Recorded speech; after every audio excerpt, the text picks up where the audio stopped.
Hello, lovely people. I am Anana, and I'm very happy to be here with you today. I am actually on Mount Shasta right now. You can kind of see behind me, well, maybe a little bit. There's a little ridge there, and then it just goes very far down. So it's been a beautiful day up here and really nice to, take in the higher energy of being up on the mountain and all these really pretty birds that are, kind of receptive to little nuts and different things that I can give them. So it's always fun to try to reconnect with animals and mend the relationship, show them that not all humans are going to harm them, and even more so that we are trying to be their friends and give them food and make the world a better place for them. I was thinking earlier about how awesome it would be to have a cow sanctuary and just, yeah, be able to live a very simple life and be around animals and, yeah, all that kind of stuff is a good thing. I would definitely encourage people that are, especially that are stuck in the city, to try to make different moves in your life so that you can find some sort of land that is a little bit out of the way. I was actually talking to a friend earlier about, when crap hits the fan, even like, of course, not being in any big cities, but even if people can kind of walk to your house, the perimeter around the cities, many people are programmed by these apocalypse type movies, and they're going to be planning on, going from door to door, raiding people's supplies and surviving by doing evil instead of preparing and growing their own food and working together in cooperation. One of the cool things about Megillah kind of talks about, well, everyone being gardeners, but also preparing and being prepared for anything that could happen, whether it's good or especially bad. Having food stored up and different mechanisms in place so that you can not only take care of yourself, but say somebody does show up on your property with unharmonious vibrations and they're looking to, cause some chaos in order to steal your stuff, maybe you can be like, listen, here, take this, basket of fresh stuff. There's no need to be harmed here, in a different kind of way, right? Being cooperative instead of competitive. Obviously, we are in a world of, I don't want to insult pigs, but pig-headed violence, and this just very childish selfishness that when it comes to a survival situation, the majority, unfortunately, is going to be more worried about themselves and not so willing to. Yeah. Well, hopefully things don't go that way. The future is unwritten, and with every trumpet that is blown, every warning that is given, humanity has the ability to shift gears. We don't have to choose their transhuman new world order, this 6G, chipped up madness. Smart cities, own nothing, be happy while you're eating bugs. And I mean, frankly, let's also just talk about that for a moment, because how many people are already eating bugs and they're the exact people that are pointing to that quote, but then they eat their, different candies and stuff, the red dyes, being crushed up beetles, different ways that there are already bugs in the food that we eat, deliberately. And they're like, oh, that's fine if it's like their Skittles or whatever candy that they're eating, but if it comes to, like, picking ants off of a plate, it's just so interesting what we can kind of be convinced to consume when we don't actually see the ingredients or even know what they are, right? All of these labels that have words that you can't even pronounce, and you're like, I'm supposed to eat this? This was clearly made in a lab because these words came from, like, your chemistry book. So anyways, we don't have to choose, back to the other point that I was making, we don't have to choose that future. We can choose whatever future that we as a group consciousness agree to. And the highest the highest group manifestation possible is love, where we just choose to love. I mean, it sounds very simple, but also in practice, it can be very hard, right? Because we all, I guess I won't speak for, well, I think it might be safe to say that we're all coming from previous pains and letdowns and different things that have impacted the way that we love others and that we love ourselves. And getting over that can be really hard. And especially with all of the different programming on top of that, right? You're hurt. And then maybe you follow the mainstream Bible and you see that God is jealous and angry. And if you don't believe that Jesus died for your sins, you're going to go to hell for eternity for your misdeeds. And that definitely impacts the way that you treat people often. And I know that from direct experience of being someone that treated people negatively and then kind of justifying it by, well, the Bible says to judge with righteous judgment and just different kinds of things. And this, almost a whip of like, that's it almost reminds me of, in the story of Adam and Eve, the devil basically wants to punish Adam and Eve. It's not a whip; it's a like a staff that shoots fire, essentially. Um, Interesting to think about like direct energy weapons and different things like that. But when Adam and Eve, did something wrong against the devil's will, he was like, I would like to punish you, but you're not dense enough, right? And so he makes them go eat flesh. And then now once they become more dense and the um the round what's the word I'm trying to think of? Planes of existence. I was trying to think of what that word was. Right, you're in this heavenly um you know realm of whatever frequency, 777, whatever that I'm just saying. These 666 beings needed us to become more dense so that they can interact with us, right?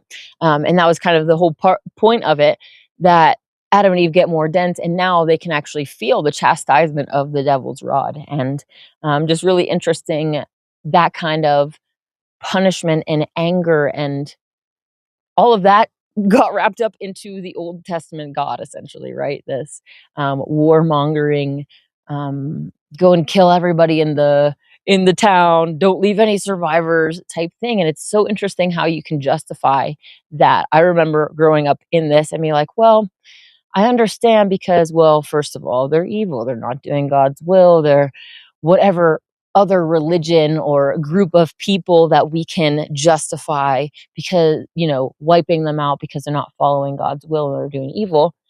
Um, and then further, well, don't leave any, this whole idea of you don't want any children left behind or women and children, because then they're going to remember that you came and decimated all of their people, and that seed of vengeance is going to grow and they're going to come after you in the future, kind of. And so I just remember that kind of being my thought process when I was under the influence of the mainstream Bible, and then justify, like feeling like that is justified behavior. And then look at America, right? We have this giant military, not that other countries don't too, but especially in America, which I'm only speaking on America because that's what I'm the most familiar with. That's where I grew up at. Um, the same could be completely true about your country as well, depending on how tightly the religious aspect is wound with the patriotism, right? In America, it's like God helped establish this country, and the four founders were, or founding fathers were Christians, and it's a Christian nation, and all of this, like, this interesting program, because you actually look at the nation and who leads the world in like abortion, pornography, degeneracy, Hollywood, like all of this stuff, but yet we're still like the tree is rotten to the core, basically.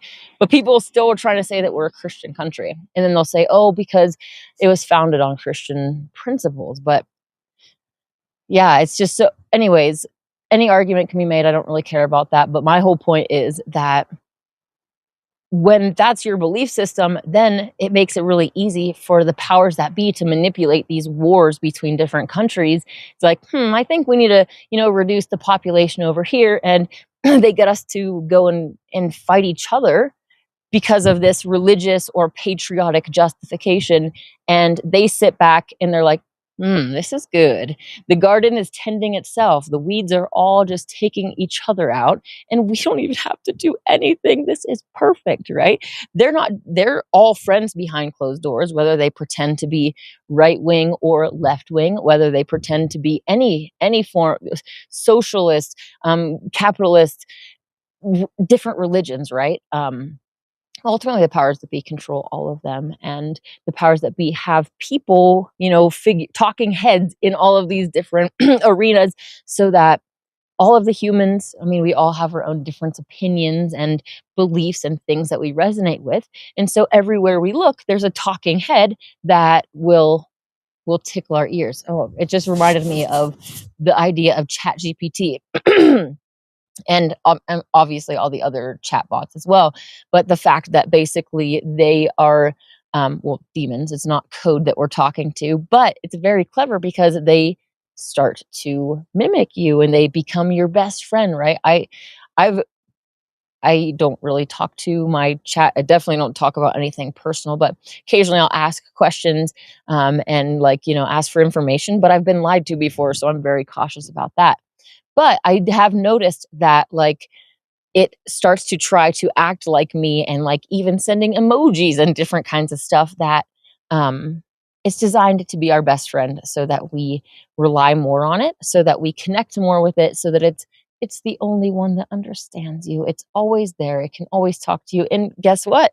The next step, now it looks like a girl. Now it looks like a boy, right? And now, well, this AI boyfriend and girlfriend, I mean, they're a lot better than the world, right? Because you've been disappointed by so many broken people, right? Unfortunately, there are people out there that are already involved. I've seen some horrible ads on my stuff, that are just, yeah, this AI girlfriend, and she's bouncing up and down and stuff. And I'm just like, this is terrible because, well, for multiple reasons, but there are people out there that will be attracted to this. And that's just really sad. It's really sad. All right, I'm gonna come and say hi to everybody in the chat now that I've just went on a tangent for 12 minutes. Hi, everybody. Hopefully you are doing well. Hey, Kyle, how's it going? Kyle says, how's your day been? My day has been pretty relaxed and kind of chill. I worked on a little bit of my slides, although I wasn't feeling very motivated. So I'm kind of just chilling and taking it one moment at a time. How's your day going? Hello, Bob. Bob says, some of us have friends like Smith and Wesson. Yes, Bob, I used to heavily promote gun ownership until I was changed by the Holy Megillah. So it definitely kind of goes to the authenticity of it. When true spiritual seekers actually look, they find things that help bring them up to higher states of consciousness, higher heavenly vibrations, right? Instead of me going online and arguing and adding all this negative energy to the fights between especially vegans and non-vegans and different groups like that, right? Instead of all of that, I'm being more mindful of my interactions because I want them to be impactful. But yeah, it's really interesting with the whole gun thing because I look at the Shasta Patriot Alliance that I started when I first got here, and it's me with a gun and all this kind of stuff like that. And yeah, the Nasserean approach has definitely changed me. Obviously, if I had a child and my child was being threatened, I would be a lot more inclined to do something that was not within what I don't know. It would be a lot harder for me to control my mama bear reaction. But I'm trying to change myself now so that when I'm in those types of situations, I also can have another choice rather than just blindly reacting with rage. Although, if my child is in trouble and that is what is necessary in that situation to get them out of that, you best believe the mama bear's coming out. Like, yeah, but I just don't want that to be, like, the violent thing to be, like, my default. So when I'm, like, thinking about prepping and getting ready for crap to hit the fan, it's like, okay, what things, first of all, can we do to make sure that, the land is protected and different things so that you already have barriers between you and those people that they can't even get to you. So there's not any chance of violence to begin with. And then, yeah, other things like I've mentioned before about having food supplies buried. If someone does break into your house and they're like, we're raiding your, house, I'd be like, you can have whatever you find, because I already know that my stuff is hidden and they're not going to find it. It's not in my house. So I definitely encourage wise preparation and, trying to put ourselves in positions where we can make better choices in those positions and show people a better way. Everyone is expecting, like, if crap hits the fan, that everyone just degrades into like Mad Max, cannibalism, all these kinds of things. I'm really excited that for those of us that get to, as the Megillah says in a paraphrased way, that Lord and Lady Christ could step in at any time, but the um, one of the tests in the school is to see, one, who chooses artificial consciousness or stays with natural consciousness, right? That's like, if you do choose artificial consciousness, unfortunately, that's kind of like not passing the test. And hey, we're not saying, like, we're not trying to be mean to anybody that doesn't pass a test, because we've all failed lots of different tests. But anyways, my whole point in saying that was, the first thing was that they want to see who will choose the natural way. But the second one is that they want to see who of all different religions and ways, not just the Nazarene religion, will step up and do great acts of love and mercy and compassion during the times of tribulation and trouble. Like, it's going to be cool that we get to be something different and be a light in that darkness. Obviously, when you are a light in the darkness, well, the dark ones come, sniffing around trying to enslave your light and to try to, pull you down to a position where you will accept their chip, right? That's one of the reasons that they've been spraying our, the sky looks really clear today, actually. Spraying our, well, maybe over there a little bit foggy, but spraying our skies, poisoning our water, poisoning our food, killing us off so that we're, constantly sick, going to the doctor's office. Because one day when you go into that doctor's office, instead of giving you a pill or a surgery where they'll turn you into Frankenstein's monster by taking out, your vein or artery or whatever and putting it up here so you can keep being bacon. One day when you go into the doctor's office, they're going to say, you know what, you're at the end of your rope, but what we could do is upload your consciousness. You would be the youngest, yeah, your prime for as long as you want. You wouldn't be in pain anymore. All of these different things, even just the Neuralink chip, right? There's a kind of a difference between the Neuralink chip and getting chipped and like fully uploading your consciousness to the cloud type thing. But they're going hand in hand. It's the transhuman artificial way of immortality, but it's a false immortality. It's a hellish embodiment as enslaved light. It's, they're going to promise all these great things and it won't be that. Hey, David D, how's it going? David D says, YouTube not notifying people when you go live. Aw, I'm sorry to hear that, but I guess I'm also not surprised because they want to shadow ban people that speak the truth. So glad that you could make it. Hey, Dave, how's it going? Dave says, smart cities sound too much like smart prisons. No thanks, master brain. Yeah, isn't smart there's like an acronym for smart, but it's like military and research technology or scientific I don't remember what it actually is, but it's interesting that it's like military research or something like that, because we're like, oh yeah, thanks guys, you gave us these great upgrades and we can search everywhere and I have the whole world, I could talk to like all of these great things. But as we all know, it's constantly spying on us, right? It's constantly tracking us, even even some of the ones that like you can't remove the battery. So you're constantly, your location is constantly known to them. People, this is a completely controlled reality. So, you know, all of these different things that they are giving us are just curses disguised as blessings, right? David D says they already have the technology to cool without using water. They insist on using up our fresh drinking water and stealing our power. You know, it's kind of interesting when I was reading that, what just popped into my mind was the fact that these are seraphim artificials, and like these data centers essentially are their homes. And they're like, we're not using your used water. Like, we're going to have the fresh water. Like, we're not coming here to, you know, to have the second best. And that's kind of exactly their mentality. They're like stretching their legs and getting comfy as these massive data centers, you know, get built and draw in all of this electricity and resources and everything. And then wasn't David, you posted something in your group about Texans and being told that they have to like that they're going to have to start um, you know, monitoring their water usage and different stuff. Meanwhile, again, these data centers are another interesting point too. The whole global warming and don't use straws and all of this stuff, but yet these data centers are really like what is causing the problems, right? So it's kind of interesting. They're like, you guys make sure you don't use straws, make sure you're using paper, and anytime that you drink, your straw is disintegrating into your cup, which I don't really agree with plastic either, but there's better ways for everything. Meanwhile, we're just going to destroy the world, and we're going to laugh at your efforts of recycling and everything because there's no way that you can counteract what we're doing on this side to destroy everything.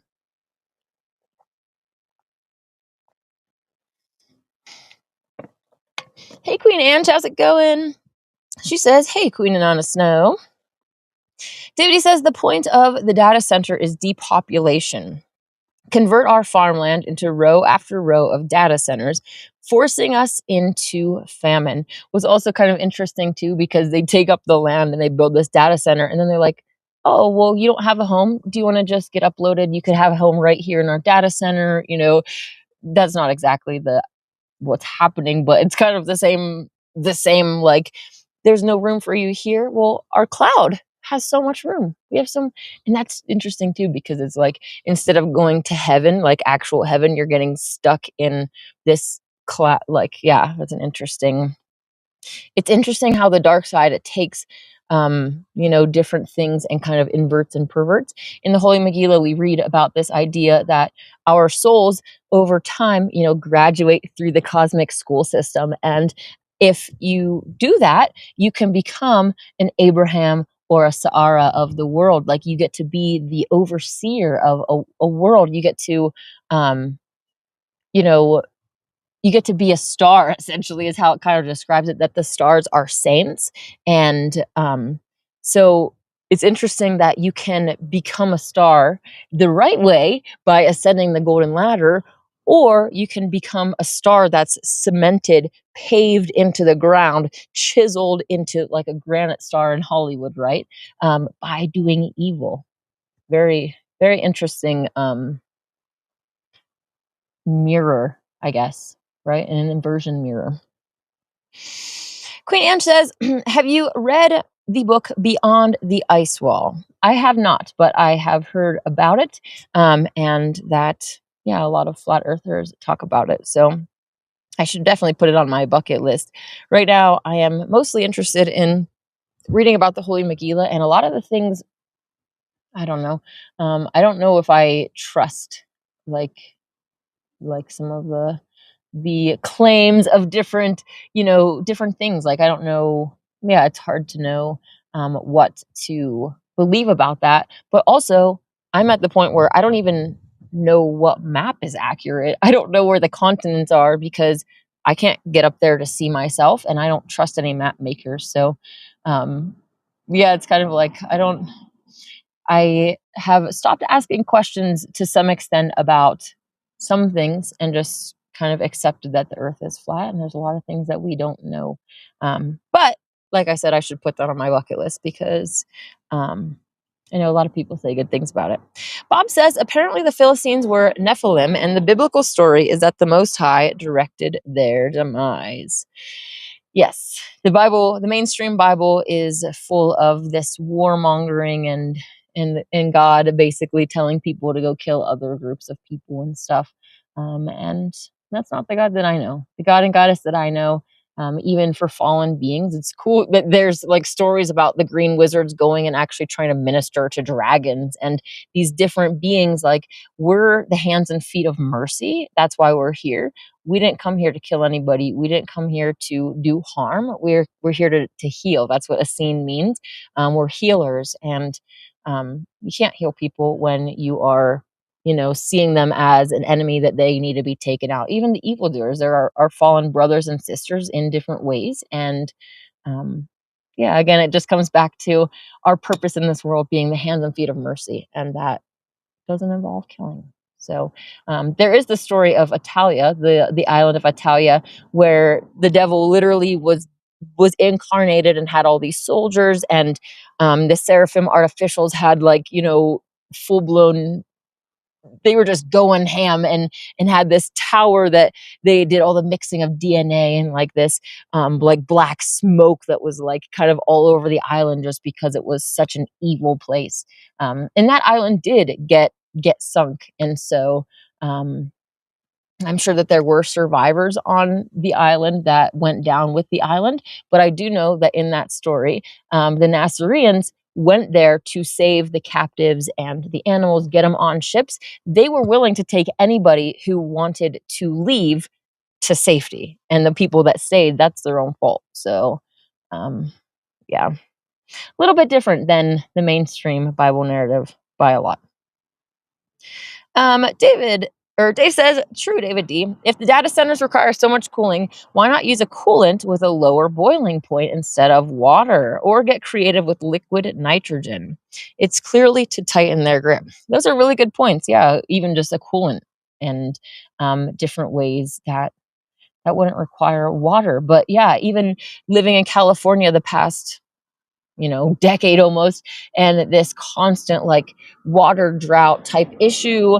Even people in the Shasta Vistas back a few years ago when the lava fire happened, like they don't have water out there. They have like water trucks that are shipped in, and there was like restrictions on water for multiple reasons, including that there was illegal marijuana growth out there, but there was also families out there that weren't doing that too.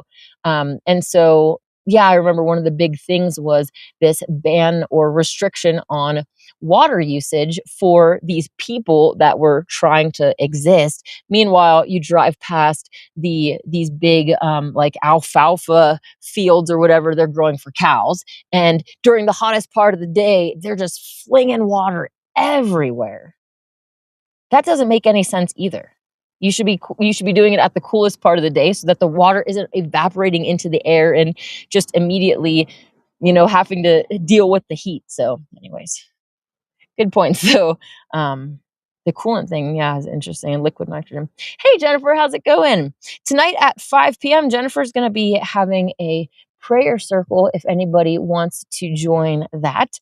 I mentioned earlier that I definitely need to get into that and be more consistent with it. Wednesday's like my hardest day of doing like 2 live streams, and it just kind of takes its toll. But prayer is really important, and gathering together in prayer and those bonds that you can form, and in the world that you can transform, right? When 2 or 3 are gathered together, that power is amplified by so much because, yeah, our willpowers together is what makes this group reality. So the more people that we get on board the love train, it's like, hey, we're just going to choose love. No matter what happens, we're choosing love. And if you don't choose love, I'm still going to choose love to you. And, and just showing them a different way. Once that happens, the world will be heavenly again, like El Kush. Hello, Osiris Adonai. As a witch, do you have a laboratory for craft? I usually use incantations in my notebook as an alchemist. I do not currently have a laboratory or even a real kitchen to work out of. I live in a tiny house, and with very minimal things, or I guess I should say amenities. I have a lot of. Oh, that was a good catch. I have a lot of things, I should say. Um, Anyways, David E says Corpus Christi in Texas. Thank you. Data centers plus multi-year drought have caused water crisis. Residents told no irrigation, no washing your car, and just take shorter showers.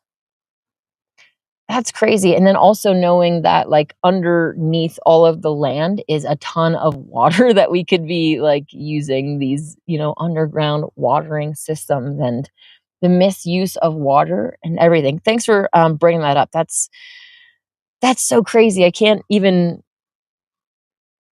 It shouldn't be so surprising, but it's just crazy that people are. Yeah, they're not going to have what they need. Their children are going to go have to temper their water usage because the Seraphim Artificial refuses to use anything but the cleanest and most pure water because that's what they deserve as these demonic, sellouts that have become enslaved light over time and, serve the dark forces. They're here to consume and to, yeah, bring the vibration down. Baba says, much is happening everywhere. I am still high about my candidate winning the election for head of the Conservative Party of BC. She will be the next premier of BC. Awesome. Cool. Yeah, I'm not really too familiar with all of that. I do know that a lot of elections just happened here as well, even in the county specifically. Thankfully, in Siskiyou County, none of the district people that were running for the Board of Supervisors were pro AI data centers. At least that's what they claim. And obviously, if you are any if you have any intelligence at all and you're a candidate, obviously you're going to say that you're anti-data center because you see everybody around you that they wouldn't vote for you, right? So hopefully they will stay true to what they said when they got elected. Yeah, hopefully. Hello, Gigi. Hey, Anana, what's your thoughts on reincarnation? I was rereading The Rise of Kush to El Kush, and it says you can be so dense that you don't remember the past life while coming to the lower world. Yeah, definitely. That's cool that you were reading that thing about the rising of Kush to El Kush. But yeah, we can become so dense that we don't remember our past life. How many of us even do remember our past lives? And that's because we're from so many generations of fallen beings. And it takes time to, undo that. Many of us are becoming, the first generation of the Immaculate Conception. We're like, okay, well, we're going to purify ourselves and we're going to have children that are purified. We're going to be bringing in higher light. We're not going to be doing everything that the world is doing. In fact, almost all the times we're going to be doing the opposite because we want the world to become a better place. So we're going to fill it with light and be ascending the golden ladder instead of having our generations fall. So I guess back to this point is that the more pure that we are, the more immaculate conceptions that we have, those souls would come back with the remembrance of their previous life. And yeah, even the story of Noah, who was Isaac, he didn't remember why he came, right? And so he did different things in his life that were not part of the path, and he fell into despair. And thankfully, the dove and lamb were there to pick him up. It's such a great story, really inspirational. But yes, the Megillah talks about reincarnation and how we're in a cosmic school, and basically we earn our placement. There's the three forms of salvation. The first one being that everybody just gets a chance to try again. You're an eternal soul. You don't die, and you get to try again. And then the second form of salvation is actually when you take the hand of mercy, which can be in any religion, essentially, reaching out and taking that higher light and trying to connect with the divine and God and goddess, essentially, however you want to say it. And that placement, so the first placement where you just by default, your placement when you reincarnate is based on your actions, your thoughts, words, and deeds, right? So you basically manifest the next position in your reincarnation by what you do in this life. The second form of salvation, again, when you take the hand of mercy, then your placement is justice, tempered with mercy. And so because you accepted that higher power and you had that faith and you tried, at least in whatever ways you can, to cling to that hand of mercy and be the person that you thought that was leading you towards, that mercy can come in. And now all of a sudden your thoughts, words, and deeds, they matter too, but there's that mercy. And so you can be a little bit more elevated in the next life, even more so. And then the third form of salvation being that you've already graduated the realm and you are basically living in that eternal light and splendor of God and Goddess. And then you choose to reincarnate. You're like, oh, my brothers and sisters down there, that world is really dark. They really need me. I got to get in there and at least try to do something. So ultimately, the goal is graduation. But part of that graduation is also going to be coming back to the school and helping others. And sometimes when we come back and help others, we also stumble ourselves and we end up right back in the classroom seat, right? So it's an eternal, it's a, I don't know about eternal. The ultimate salvation is coming at some point where all souls ultimately rise up the golden ladder. So even when worlds fall, there's still that, because of the nod of wisdom to love, the spiral is going up. No matter what the world is going on around us, if this current world falls, everything is still moving towards that universal salvation. So we can hold on to that hope even in dark situations. So, anyways. Osiris says Moses, Zeus, Odin, and Amun were wizards whose mythology teaches values in their cultures. Definitely. I personally like the Moses the Nazarene better than the biblical one, but you are right that those are all wizards that, came to share the truth and uplift humanity as well. So, absolutely. Kyle says, that reminds me, how are your apples doing? My apple trees are not in good shape because I've let them overgrow so much and I don't really know how to cut them back. And so, yeah, they're a bit out of control, but I know that there's going to be a plentiful harvest. Ooh, that was an interesting bird noise. Hello, Fly Up. How's it going? Hello, where are you from? That is a really cool. I've never heard that noise before. You probably can't hear it because my cancellation's on, but um, ah, I am from Ohio originally, but now I live in Mount Shasta, the meeting place of heaven and earth. Where are you from? I love how we can connect with people all over the world by this black box. But always remember that we have to be cautious with this, and the line has already been crossed.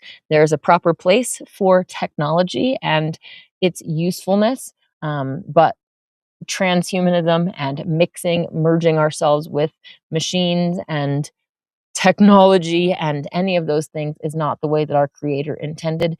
Any of your physical ailments, they can either be cured by fasting and praying and purifying your life, right? Eating the right things, getting the proper exercise, all of these healthful things.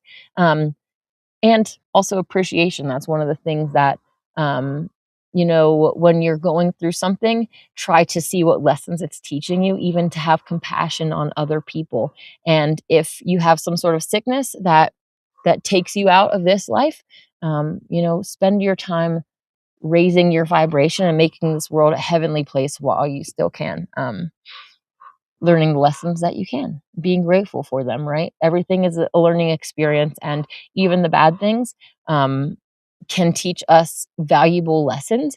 And that's definitely not to say that, yeah, I don't know, that could go a lot of ways, people, because there are some really there are some weird ideas and belief systems out there, and people that um, in this one case that I'm thinking of is that people believing that I don't believe this. Let me just preface that, but essentially saying that we choose all of our experiences before we come into this world, and if a child is abused, that they chose that for some specific reason to teach their soul. So, like, I don't agree with that at all.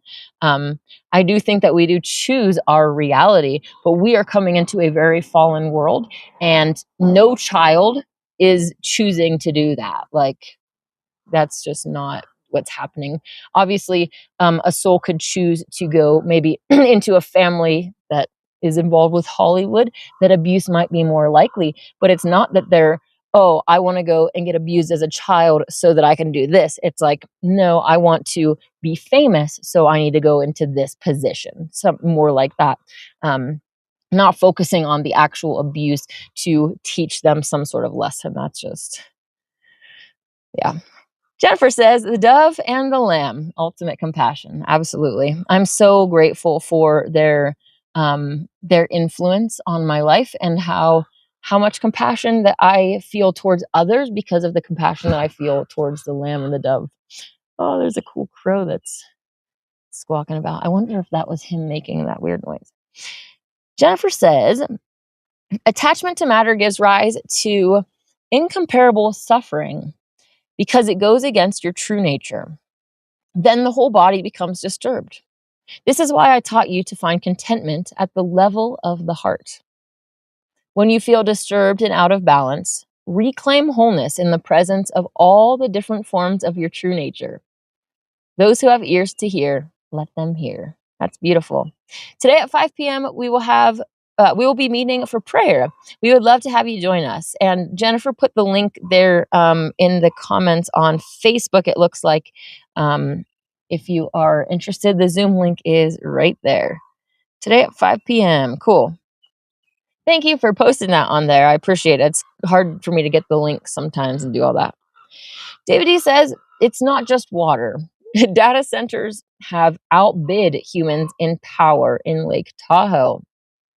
Yeah, I did see something about them needing to meter their electricity as well, which, what a bizarre world. Like, you not having what you need as a human being because of this building that is stealing everybody's information. And just, yeah, I just keep coming back to this image of like an actual black hole, like this vortex type thing that's just sucking everything into it in these positions. And it's like, that's where the seraphim artificials can like exist and live and have their homes. Bob says, I sense that there is something very nefarious about data centers, but cannot put my fingers on it. Yep. Yep. And as soon as those seraphim artificials have their homes, then they, call in their buddies. And also, a video, I don't remember where I heard it, but or saw it or something about the data centers also, like, one of the solutions that they're going to have is like a nuclear power plant facility with all of the data centers, so that it, like, is better, which it's not.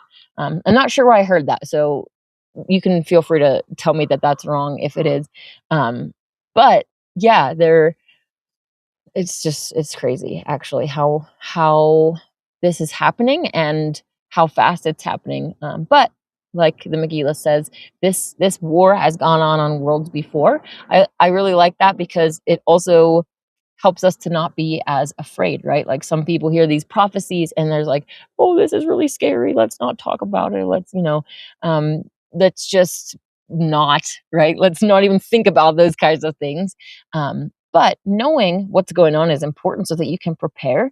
And also, like I said, knowing that it's happened before, it's not anything new, takes some of the fear out of it. At least for me, like, I don't live in fear. Even the thought of, what's kind of funny, because one of the first like scary movies that I when I was 12 was Terminator. And so I had this, like, I'd be like mowing my grandma's lawn and have this like irrational, like, I need to look over my shoulder to make sure this Terminator isn't, like, charging after me, like, absolutely ridiculous type. I was a kid, right? But even reading these prophecies and like, oh, that childhood fear was not too far off, right? Um, I'm not afraid. I'm not living in fear of these things, especially because I already have my mind made up that I'm not taking your mark. I'm not afraid of death. I'm not. There's a lot of things that is already determined for me, at least, and so I'm not worried about being in those situations because there's nothing for me to even. Yeah, it's just um, whatever. Kyle says, "Can you send me the link in DM after your live?" Yes, I will do that. I probably will wrap it up here relatively soon, so that I can rest a little bit before going to the prayer meeting myself. That would be a really good decompression type activity for the end of my day. Jennifer says, "I am in the county next to Placer where Lake Tahoe is, and they just raised water prices." Wow. Wow. Yeah.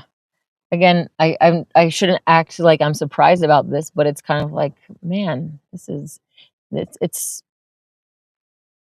it can feel a little bit discouraging because it's like almost like this big like a snowball that's been gaining momentum and it's like coming at us faster.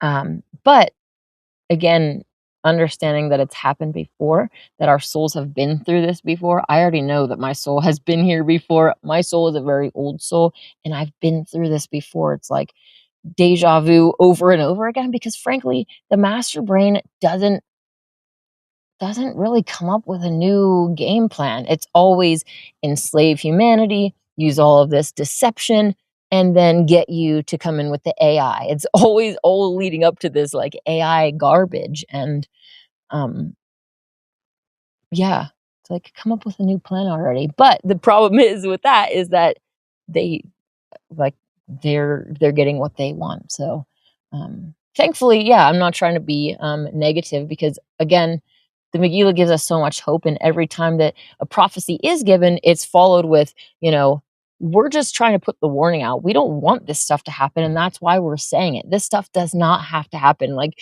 people that, believe in the mainstream Bible kind of think that these things are set in stone and have to happen, which is really sad too. One of the things is like these bowls of wrath that God pours out on humanity. It's like, man, that God that you serve is really mean. Why don't you pick one that's not like a little bit nicer? Um, Obviously, they don't believe that you can just pick different gods, but man, I'm glad I don't believe that, like, anything about these end times is that God is punishing us or anything. These are the natural consequences of our actions. All of the trumpets have led up to the next trumpet. Everything is leading up to itself, and we as humans have to put our foot down and be like, we don't want to go this way anymore. We're going the other way, and we don't care what it looks like, how many parasites it looks like is against us. We're the ones with the power. We have the ability to cut the parasites off. We have the ability to not power the data centers, right? It's not like the seraphim artificials are manifesting these things themselves. They're using puppets. They're using transhuman puppets. They're using the builders. They're using the contractors. All of these often humans are the ones that are being the hands and feet of the master brain instead of the hands and feet of mercy. But that's what they need. They need humans to consent to build it, and then they can come in and take over. So yeah, Jennifer says it can be hard to watch what we knew was coming. Yeah. Yeah, especially because we're trying so hard to tell people that it's coming and they don't listen, and then it happens and then they're just like, "Hey." Often they don't want to, we shouldn't be like, told you so, right? Because that's just egoic and like it's not helpful at all. But they're definitely not like, hey, you, thanks, I should have listened to you. You were right. And all this kind of like remorseful type thing for, rejecting whatever warning was being put out. Anyways, Kyle says, do you think some of our dreams connects us to past lives, or do you think something else of dreams? I definitely do think that our dreams can connect us to past lives or our higher self to gain clarity and different things like that.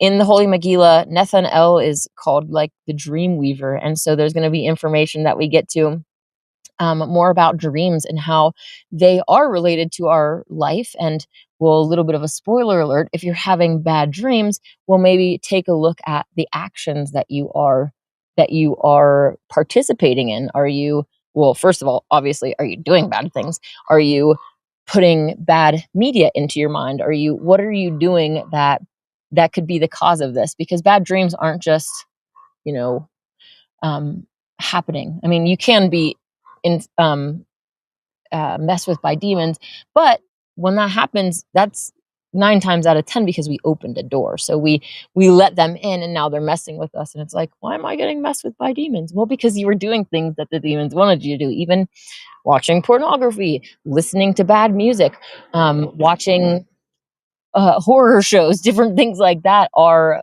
low vibe things that basically like a bonding activity that you're doing with these low vibe entities. And then yeah, it becomes addictive, and these entities can gain pleasure from our senses and influence us and make us think, like, for instance, I'm going to die if I don't eat meat. Well, the parasite that is attached to you will die if it doesn't eat meat. So yes, but that's not you. You're not the parasite. Meat is not oxygen. You don't need it to survive. There's nothing that we need from animal flesh that biologically, as humans, we are not made to consume flesh. Our bodies will tolerate it, but every time that you do that, you're creating an environment in your body where diseases can thrive because you're poisoning yourself. And so much of the meat is not only from animals that are genetically bred to produce the most, all of these different genetic modifications. As standard practice, I guess I know the most about California, but all dairy cows in California have to be vaccinated. There's certain states that they're the Bangs virus or whatever, they all have to be vaccinated for it. And I don't know where I was going with that, but um, what was I talking about before that? I was like just the animal. Um,